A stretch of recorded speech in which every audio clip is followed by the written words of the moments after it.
welcome to my YouTube channel Political Demons. So today in this video we will cover some of the current affairs related to UPSC and other government exams.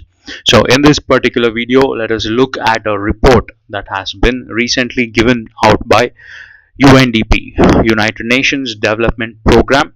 So this report targets the Forest Rights Act implementation for over 2 years in three states of India. Only three states. So this report has come out for only three states. That is Chhattisgarh, Maharashtra, and Odisha. So about the Forest Right Act 2006. So what basically UNDP has done is it has just reviewed this act and what our three states have been implementing and how they have been implementing for over 2 decades. So if we come to the Forest Rights Act, it was implemented in the year 2006. Basically what it does, it describes scheduled tribes and other traditional forest dwellers who are residing in a particular region. So it defines scheduled tribes and other forest dwellers, and FRA was enacted in 2006. The purpose: FRA was enacted to recognize and vest forest rights and occupation in the forest land to scheduled tribes and other traditional forest dwellers who have been living in the forest for generations. So they did not have an identity. What happened? People ran over them, and governments ran over them. The act and the laws that were processed were against them, and because of which a lot of people were struggling with an identity. This act gave some identity and gave some assurities to these people.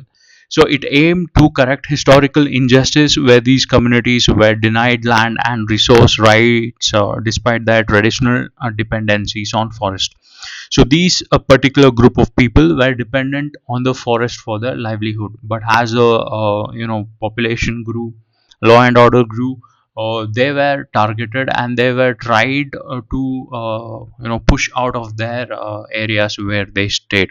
And this act was important to help them have their identity and help them have that part of land for themselves. So now, so what are the key features in this act? Definition of the beneficiary. So it describes who the scheduled tribes are, and indigenous tribal community living in forests are defined as scheduled tribes. And who are the other traditional forest dwellers? OTFDs. These are people or communities who have resided in the forest for 75 years prior to the date, which is December 13, 2005. You don't have to remember this particular date. So whoever lived in that particular area for more than 75 years, they come under traditional forest dwellers. So the types of rights that were given to these people are they can cultivate forest land up to 4 hectares of land. So only these two people coming under these two categories are allowed. You and me are not allowed to do this. If we go and start cultivating in the forest area, we will be arrested the next day. And the community forest rights were given rights over common forest resources like grazing, fuel wood, minor forest produce. So only these rights, they cannot go on hunting tigers or deers. So basic needs, whatever they want to fulfill, that can be done. And habitat rights over forest areas where entire communities live. Rights over protected areas enables STs and OTFDs to continue their traditional practices even in national park and sanctuaries. So wherever national park and sanctuaries are there, they can carry out grazing, fuel wood, minor forest produce, but not hunt animals or extract some valuable things out of the forest. And next, the key features of the Forest Dwellers Act is Grama Sabha is the touch point of whatever schemes or whoever the beneficiaries are. That data or that implementation unit is Grama Sabha, first level authority to verify and recommend the claims.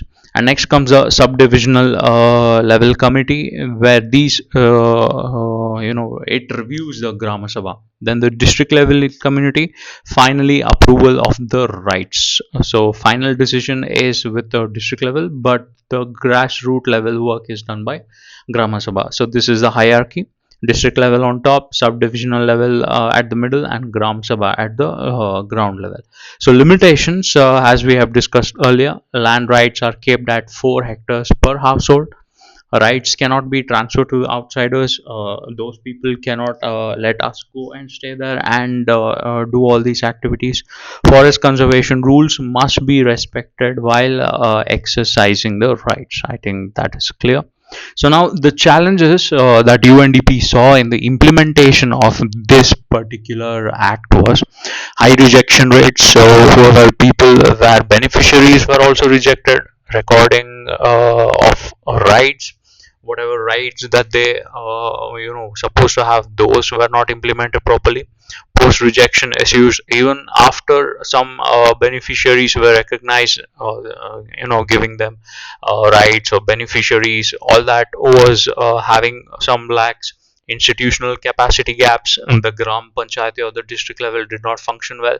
So what UNDP recommended is recognize forest rights holders as category across all social protection and livelihood programs. Whatever programs that we have which comes under social and livelihood, all these people also have to be covered under those schemes. That is what this point says. Provide dedicated funds for FRA right holders under national and state schemes. So we have to provide these communities proper fundings. And let me know in the comment section what article 275 says. I have dropped this down here, but I want you guys to answer in the comment section so that you will have a better revision of this topic. Link FRA with National Rural Livelihood Mission, ensuring gender sensitive livelihood opportunity. So yeah, you have to like all social protection is given to them. So try to include them in National Rural Livelihood Mission. Also introduce a sunset clause to fix an end date for recognition and vesting of the rights. Do not drag this topic. Give them their rights and identity on a date, and please do end that as soon as possible. That is what is recommended by UNDP.